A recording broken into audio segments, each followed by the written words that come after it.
Hello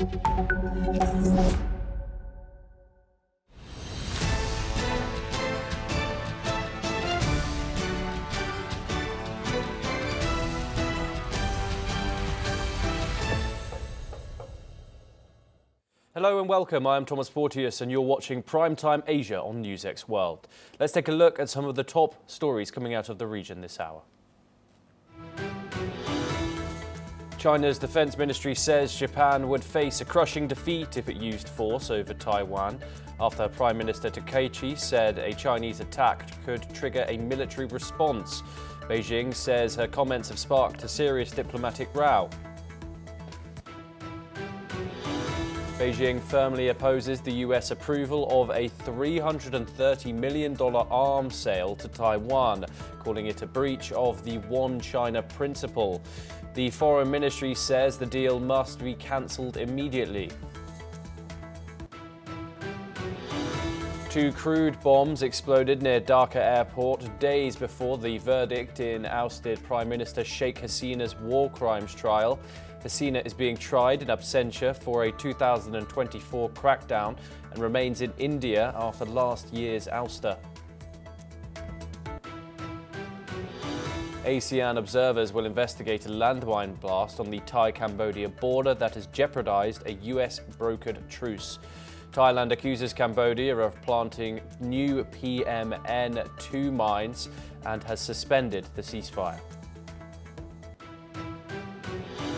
Supporters of Indian Prime Minister Narendra Modi's BJP are celebrating as the party-led alliance takes a commanding lead in Bihar ahead of its nearly 200 out of 243 seats. With the opposition trailing far behind, results may shift, but a comeback looks highly unlikely. Gaza officials say Israel has handed over 15 Palestinian bodies, a day after Hamas returned a 73-year-old hostage remains. Authorities are identifying the remains as these exchanges continue. Gazans say Hamas is expanding its control by regulating prices and levying fees as US plans for Gaza's future take shape. Since the ceasefire, the group has reasserted its rule. Areas Israel left are even executing Palestinians accused of collaboration. Maritime sources say Iran's Revolutionary Guards have intercepted the Marshall Islands flagged tanker Talara and taken it back into Iranian waters. The vessel's manager says contact with the crew has been lost as the ship was carrying gas oil from the UAE to Singapore.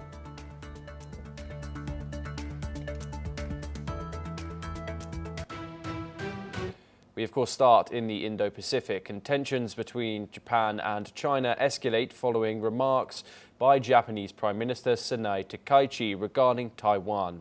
Takaichi's statements in the parliament last week suggested a Chinese attack on Taiwan could trigger a military response from Japan, calling it a, quote, survival-threatening situation. Now, in response, China's defense ministry warns Japan that any attempt to intervene in Taiwan will result in a quote-unquote crushing defeat at the hands of the People's Liberation Army. Beijing also condemns Takaichi's words as irresponsible and dangerous.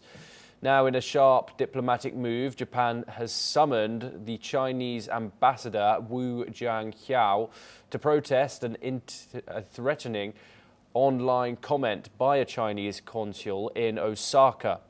On the 13th of November, Chinese Vice Foreign Minister summoned Japan's ambassador to China, Kenji Kanasugi, to lodge a strong protest over Takaichi's remarks. Now, Japan urges China to take appropriate action as tensions over Taiwan and Japan's evolving military stance continue to fuel the diplomatic standoff. Let's listen in to the Chinese Foreign Ministry spokesperson.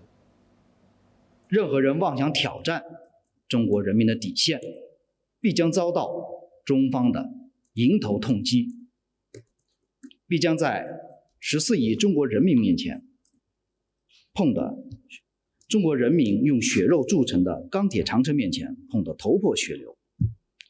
任何势力胆敢阻挠中国的统一大业，都是痴心妄想、螳臂挡车，注定失败。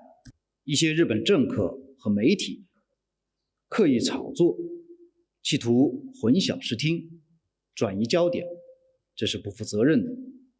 同时，日本的右翼分子和日方的网络上都有一些针对中国外交官的极端和威胁性言论。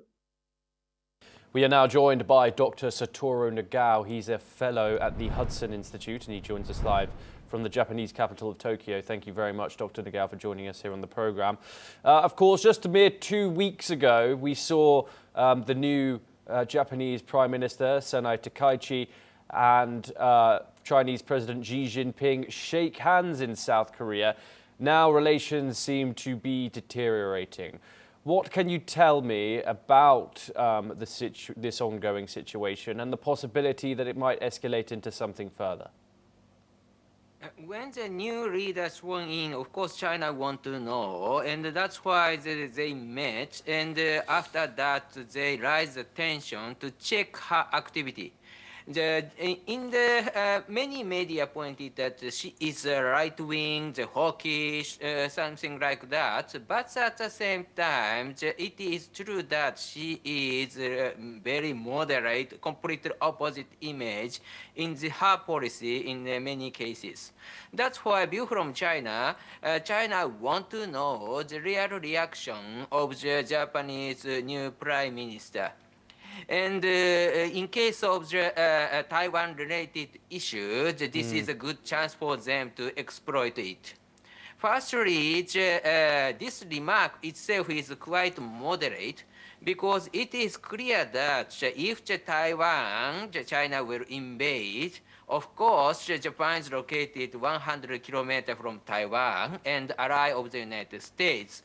There's a high possibility that Japan need to join this battle as a supporter of the U.S.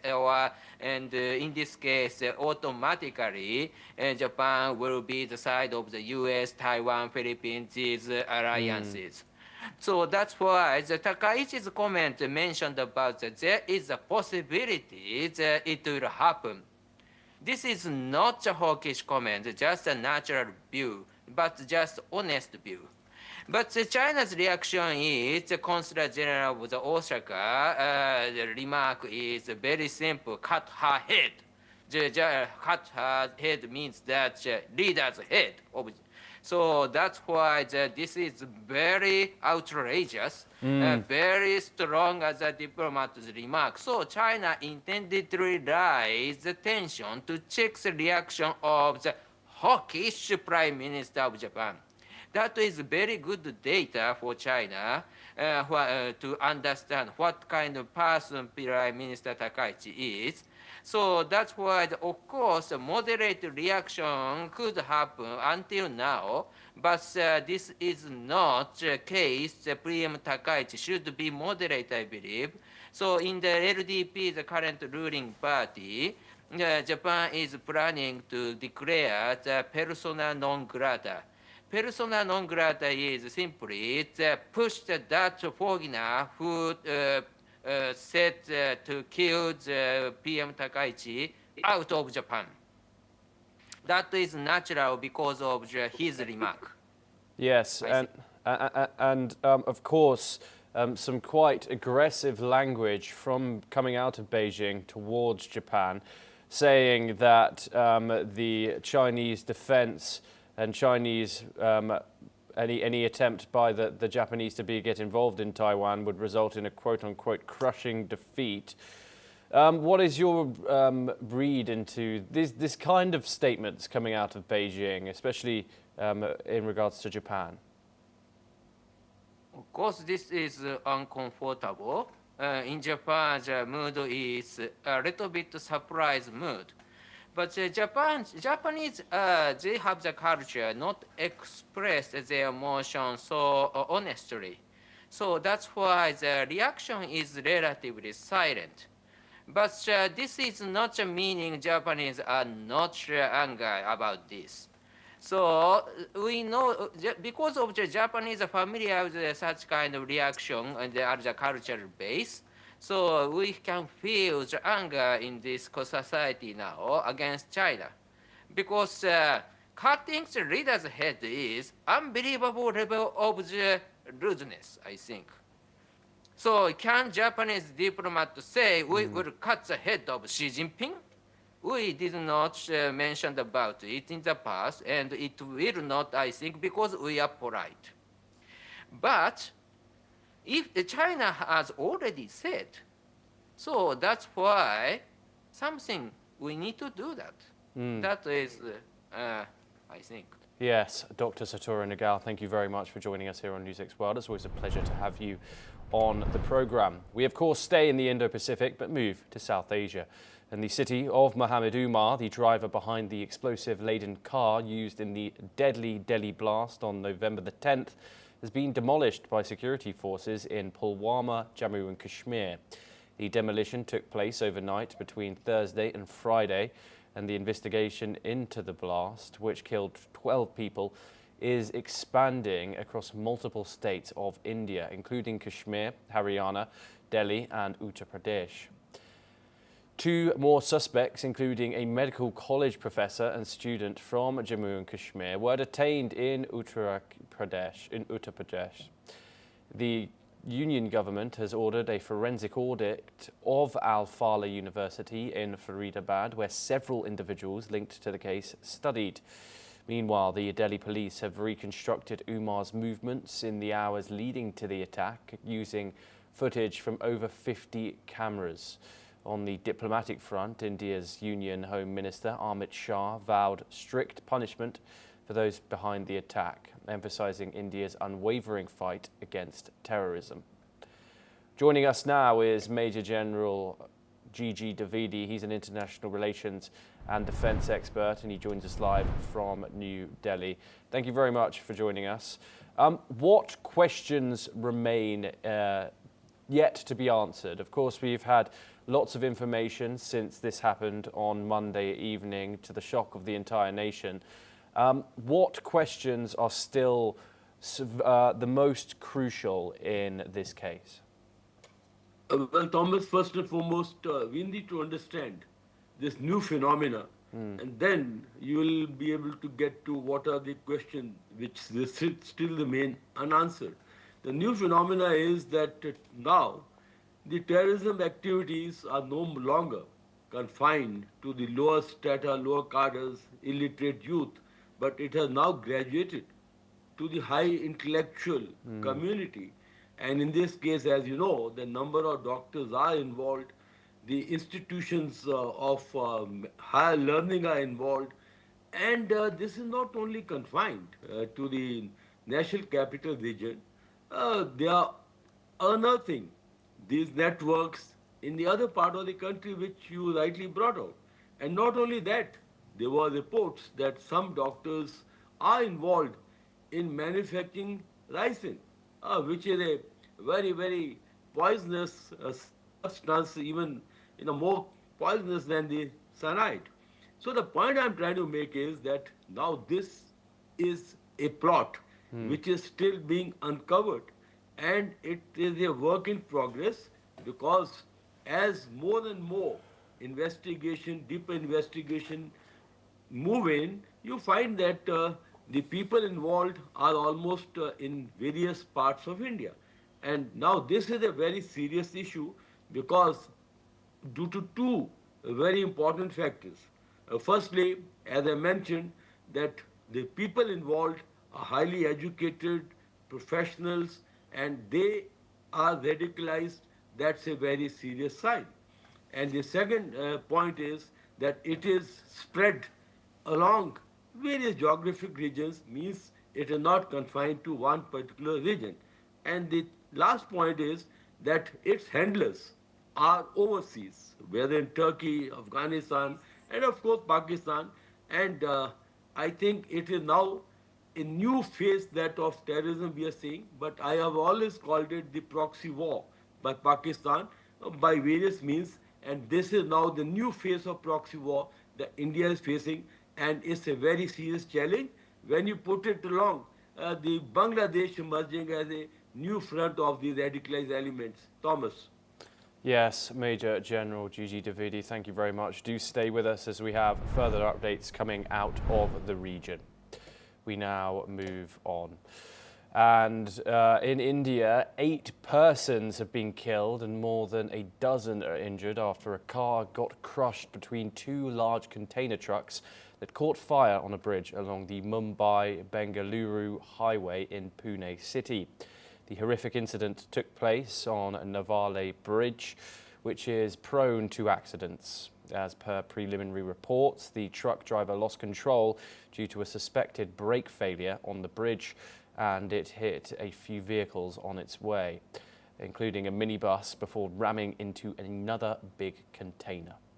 According to the Pune Police Commissioner Amitesh Kumar, the impact was so severe that it sandwiched a car between 2 heavy vehicles. Officials also suspect that the CNG kit in the car exploded following the act, which led to the fire. We stay in South Asia for our next story. In Pakistan's Supreme Court convened a meeting of all judges on Friday, November the 14th, following a constitutional amendment passed by Parliament that curbs its powers, leading to the resignation of 2 senior judges. The amendment prevents the Supreme Court from hearing constitutional cases and increases the powers of the military, including an extension of the army chief's term. Opposition parties have criticised the reform as an attack on democracy, while the government argues it will improve governance. The resigning judges condemned the changes, calling them a grave assault on the constitution, and accused the government of crippling judicial independence. A new federal constitutional court will now hear constitutional cases and was inaugurated on Friday. The military also received expanded powers, with Army Chief Asim Munir's term extended until 2030 and his rank elevated. Okay, now joining us is Major General Gigi Davidi once again to discuss this story coming out of Pakistan. Major General, of course, how is this going to change Pakistan, both its judiciary and, of course, its military force? Of course, we know Pakistan on paper is a parliamentary democracy with supposed checks and balances in place. However, with this new law coming in, what will be different about overall power dynamics in Islamabad? Well, Thomas, on face of it, Pakistan is a parliamentary democracy, but actually, in practice, it's a country which has been run by the army since its creation in 1947. The Pakistan Army has been running the country either directly or through proxy, but it is a force that actually is to reckon with in Pakistan. And just to name, since, 4 army dictators have run the country: Ayub Khan, Yahya Khan, Ziaul Haq, and lastly Musharraf. So what is happening is only continuation of its legacy. Now, currently, 2 things have come out in a very different manner. Firstly, current Army Chief Field Marshal Asim Munir has adopted a new system that is a hybrid system of governance, where the front faces the civilian government, but actually the country is run by the army. And now the 2 new constitution amendments under Article 243 are actually a step which further strengthens the army hold, in fact, completely over Pakistan. One is that constitutional cases will not be heard by the Supreme Court. They have brought another parallel body, that is the Federal Constitution Court. And these judges will be appointed by the Prime Minister, so they will be willy-nilly only mouthpiecing or the nominees of the government. And secondly, Field Marshal Asim Munir has now been made the Chief of Defense Forces, means all the 3 forces, the Army, Navy, Air Force, he will be the Supreme Commander, and that gives him unlimited powers. And just to recall his status, he has been fated to the lunch by President Trump, and that shows that kind of clout Asim Munir carries. and also he has been given immunity for life. So that shows that he cannot be implicated. And his term has been extended to 2030, which was to finish now in November. That means he is going to be the help for another 5 years and maybe even beyond. So these changes willy-nilly only strengthen the hold of the army. As it is, army decides the foreign policy, the defense policy, of course, and lately they have been also running the economic policies. In fact, Asim Munir is the agent who is working to get the investment into Pakistan. So willy-nilly, army controls every tool or every component of the nation, and this is the hybrid system we are now seeing. But there is sham. But army is now in total control of Pakistan. Civil government just only symbolic. Thomas. Yes, Major General Gigi Davidi, thank you very much for joining us here on NewsX World. It's a pleasure to get your 2 cents on these issues. We now move on and over to East Asia, and South Korea and the United States have signed a memorandum of understanding to release $350 billion in strategic investments in various industries in the United States, as per the Industry Minister of South Korea. The two countries will complete the selection of investment plans by January 2029. The joint announcement followed a meeting in October between South Korean President Lee Jae-myung and US President Donald Trump, where they agreed to a deal that would cut American import duties on South Korea's products from 15% from 25%.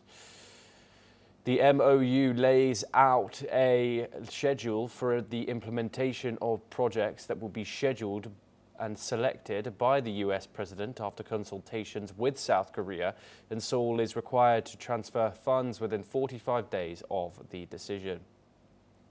Dr. Nagao joins us for this. What more can you tell us about this ongoing issue, and what does it say about current US and South Korea relations and trade? This investment to the US industry is very interesting because they focusing on the defense sector mainly. Because South Korea is planning to build a nuclear submarine, and they have already got the permission, and they will invest in the shipbuilding industry and AI and the nuclear plant area also. They are planning to conclude a new partnership. All of these issues related with the defense. And in case of the nuclear submarine, still South Korea want to build themselves, but indeed it is nearly impossible, as many experts pointed out.